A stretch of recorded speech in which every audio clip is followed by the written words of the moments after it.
Hai, perkenalkan nama saya Gus Undap dengan NIM 230711010678 dan pada saat ini saya akan membahas bagaimana penyusunan prolegnas. Oke, mari ditonton.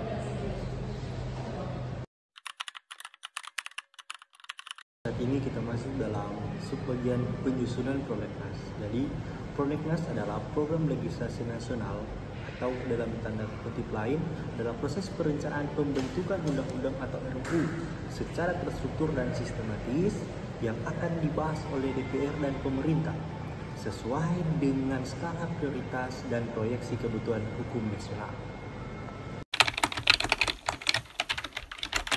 Kemudian dasar hukum prolegnas terdapat dalam Undang-Undang Nomor 12 Tahun 2011 tentang pembentukan peraturan perundang-undangan dan peraturan DPR RI tentang tata tertib DPR.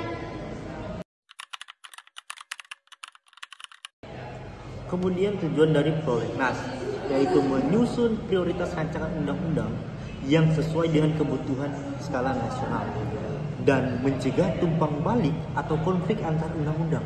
Kemudian menjamin keterpaduan dan sinergi antara DPR, DPD, dan pemerintah dalam proses legislasi. Kemudian di lembaga yang terlibat di dalamnya ada badan legislasi atau badan legislatif yaitu DPR, kemudian pemerintah melalui Kementerian Hukum dan HAM, dan Dewan Perwakilan Daerah atau DPD, dan masyarakat atau melalui usulan atau aspirasi dari masyarakat. Baiklah, sekarang kita masuk dalam proses penyusunan prolegnas. Yang pertama adalah identifikasi kebutuhan rancangan undang-undang, yang dimana pemerintah, DPR, dan DPD mengajukan usulan RUU. Usulan RUU ini dapat berupa kebutuhan hukum nasional, hasil evaluasi undang-undang yang ada, kemudian aspirasi masyarakat, dan perkembangan global. Kemudian selesai dari itu termasuk dalam proses penyaringan dan penyusunan daftar rancangan undang-undang, yang dimana bakal legislatif atau DPR bersama Kementerian Hukum dan HAM dan DPD menyaring dan menyusun daftar rancangan undang-undang prioritas, dan kemudian penyusunan naskah akademik, di mana RUU yang berasal dari DPR atau DPD wajib dilengkapi dengan naskah akademik. Naskah akademik berisi tentang latar belakang, tujuan, dan urgensi pengaturan.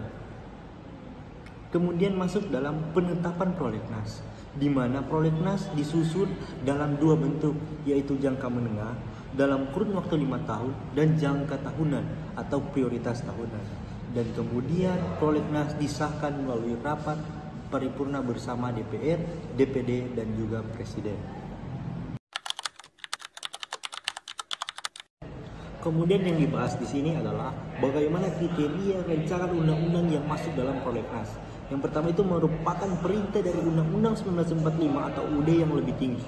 Kemudian mendukung pembangunan nasional, merupakan komitmen internasional, dan hasil evaluasi pelaksanaan antara undang-undang dengan sebelumnya.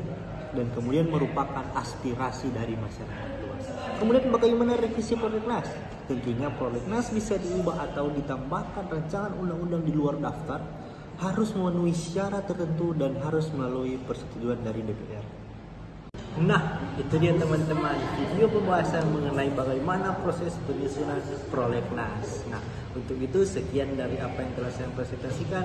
Terima kasih, jangan lupa like, komen, dan subscribe. Thank you, see you next time. Cekidot.